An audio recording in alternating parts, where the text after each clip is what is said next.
जय जय रघुवीर समर्थ.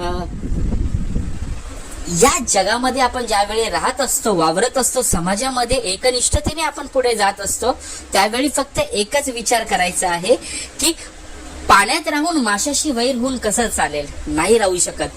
तर त्याच पद्धतीने या जीवनतलावरती, या भूमीवरती हजारो प्रकारची लोक आपल्याला मिळतील, पण आपल्याला कसं राहायचं आहे हे समर्थ नक्की शिकवत असतात. पाण्यातील मासा झोप घेईल कैसा, त्याचे जावे वंशा तेव्हाच कळे. एकच गोष्ट लक्षात ठेवा, समर्थ हे प्रत्येक गोष्टीमध्ये आपल्याला शिकवत राहतात. कारण ही ताकद जी आहे, ही समर्थ आपल्याला प्रत्येक क्षणी जिथे दुःखाचा डोंगर उभा राहील त्याच्या अगोदरच तो दुःख घेऊन आपल्यासाठी उभा असतो. कारण तुम्हाला सुख मिळावं, आम्हाला सुख मिळावं, त्यासाठी समर्थ एकरूपतेने कार्य करत असतो.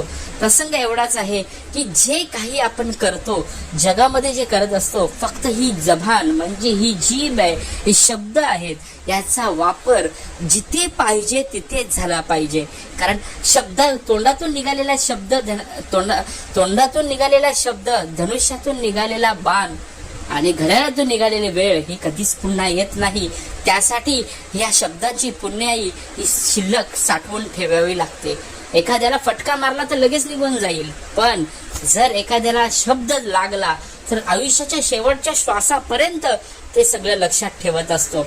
यासाठी समर्थ म्हणतात की सामर्थ्य आहे चळवळीचे, जो करील तयाचे. जो करणार आहे त्याला नक्की मिळणार आहे. आणि या प्रसंगातूनच हे कार्य करत राहिलं पाहिजे, तरच आयुष्य सुजलाम आणि सुखलाम नक्की असणार आहे. प्रसंग ज्यावेळी येतात त्यावेळी आपण उपासना, श्रवण, भक्ती, देवावरचं प्रेम हे आपल्याला कळत असतं. पण ज्यावेळी सुखाचा डोंगर असतं त्यावेळी अजिबात देव सुद्धा आठवत नाहीत. म्हणजे मनुष्य हा रजोगुणी नक्की आहे. फक्त एवढं लक्षात ठेवा, सुख असो किंवा दुःख असो, ईश्वरी स्मरण झालंच पाहिजे. ईश्वरावरती स्मरण म्हणजे काय? ईश्वरावरती असलेली श्रद्धा, ईश्वरावरती असलेलं प्रेम हे आठवणं गरजेचं आहे. आज एक उदाहरण घेऊ.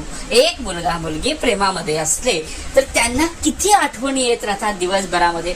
100 वेळा 200 वेळा त्यांना आठवण येत राहतात. अशाच पद्धतीने त्या पद्धतीने सुद्धा ईश्वराची आठवण सुद्धा येणं गरजेचं आहे. ज्यावेळी तो आणि मी एकच नालीमध्ये ज्यावेळी होऊन जाऊ, ती नाळ जोडलेली जर असेल तर तोच संवाद तिथे घडला पाहिजे.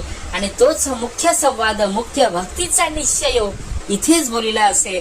प्रसंग प्रत्येकाजवळ आहेत, फक्त उभं राहण्याचं सामर्थ्य हे फक्त समर्थ आणि समर्थच